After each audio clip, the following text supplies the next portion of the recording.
A pirâmide de Khufu é a maior das três construídas para honrar a memória de reis há muito tempo mortos. Elas permanecem como testemunhos dos artífices antigos.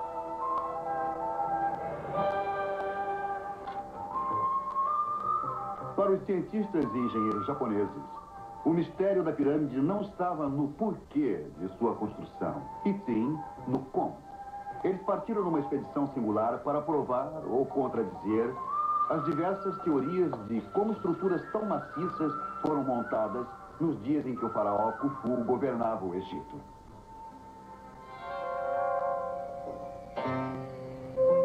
Há quase 5.000 anos passados, Khufu, conhecido em grego como Kéops, ordenou a construção da pirâmide que leva o nome dele. Para reproduzir aquela ordem real, engenheiros japoneses resolveram construir uma nova pirâmide utilizando apenas aquelas técnicas que teriam sido conhecidas pelos egípcios antigos: ferramentas manuais e força humana.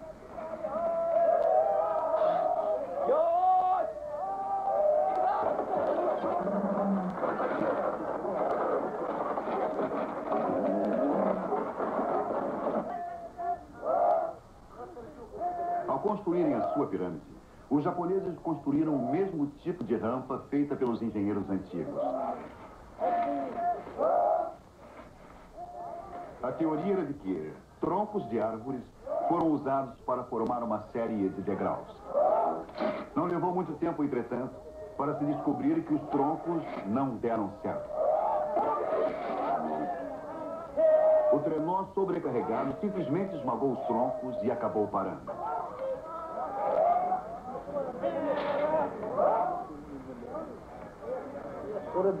Entregados com o problema, os engenheiros modernos voltaram ao passado procurando uma pista e a encontraram nas lascas de pedra calcária deixadas ao redor da área de construção.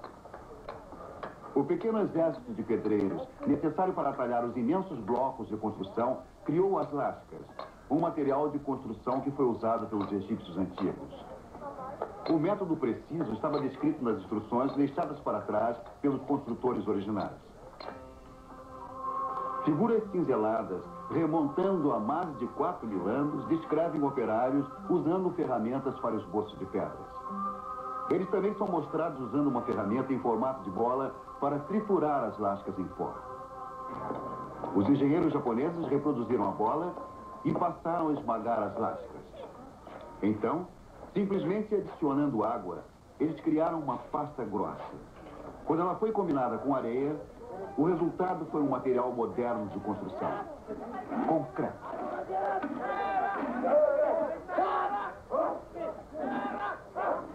Uma vez pavimentada a rampa, ela suportou facilmente o peso do trenó e da pedra que ele levava.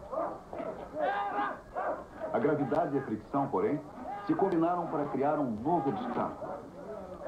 Para buscar uma solução, os modernos engenheiros se voltaram para as instruções contidas num desenho de 4.000 anos de idade. No Egito Antigo, o óleo vegetal era comum e, aparentemente, havia sido usado para facilitar a passagem dos trenós. Os japoneses derramaram um lubrificante similar debaixo das lâminas do trenó deles e deu certo.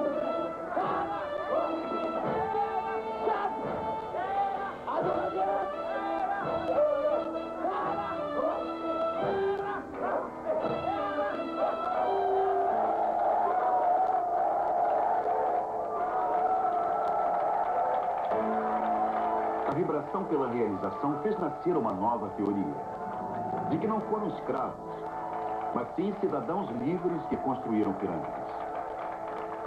A construção das pirâmides, creem agora alguns, foi o que uniu o Egito como a primeira nação civilizada do mundo. Ao projetar as passagens internas, entretanto, os engenheiros egípcios estavam mais preocupados em proteger a tumba do que em construir uma nação. O corredor inferior, por exemplo, simplesmente desce para nada.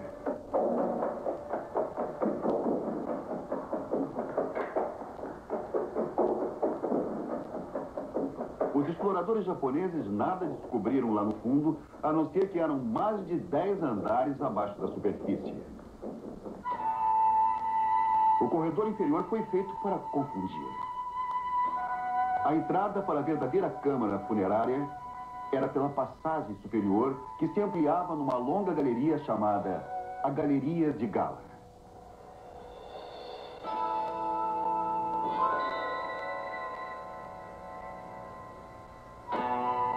A colocação e o projeto da câmara funerária do rei, no final de um estreito corredor no centro da pirâmide, servia a dois propósitos.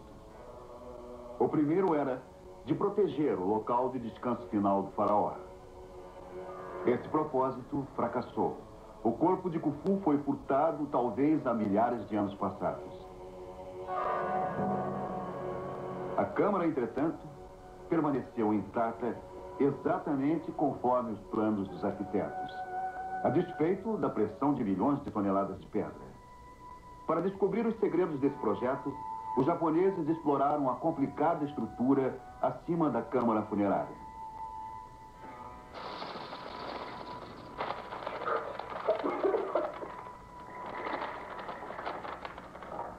Eles confirmaram o que os exploradores anteriores haviam descoberto, que as cavernas eram parte de um sistema capaz de sobreviver até mesmo a um terremoto. Eles também descobriram marcas surpreendentemente legíveis deixadas nas imensas pedras pelos engenheiros originários. Talvez como um meio para alinharem os blocos ou para identificarem a pedreira de onde vieram. Ao continuarem em sua investigação, os japoneses penetraram no nível mais superior do que eles agora chamaram de câmaras de alívio da tensão.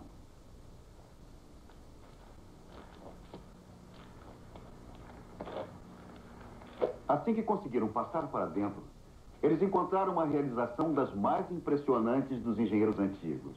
Um teto em cumeira maciço.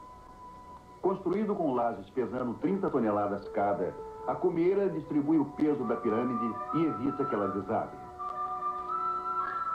Hieróglifos comemoram a realização.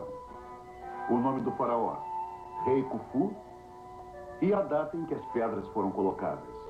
O 17º ano do seu reinado. Durante mais de 4.000 anos, as pedras unidas permaneceram inabaláveis.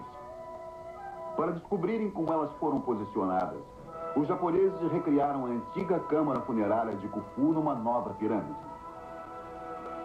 Colocar um teto em cumeira sobre o sarcófago exigiu a utilização de uma outra engenhosa tecnologia antiga. O conceito era simples. Com as pedras ajeitadas com as mãos na posição, a câmara funerária seria enchida com areia. Então, fariam com que ela se escoasse.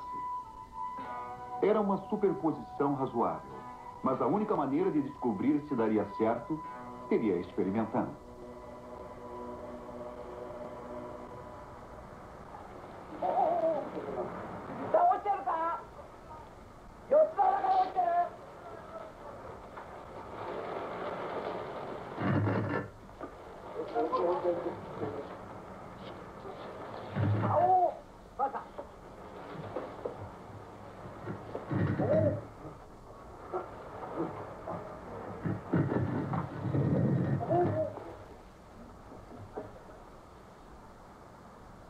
Quando o teto em cumeira dessa pirâmide caía certinho na posição, a experiência japonesa chegava ao seu fim. Para eles, o mistério das pirâmides havia sido substituído por uma admiração da tecnologia dos artífices antigos. Para comemorarem a realização, eles convocaram um mestre artífice moderno, um entalhador de pedras japonês. Os símbolos dedicam a nova pirâmide à memória do rei Khufu pela glória e justiça de sua terra.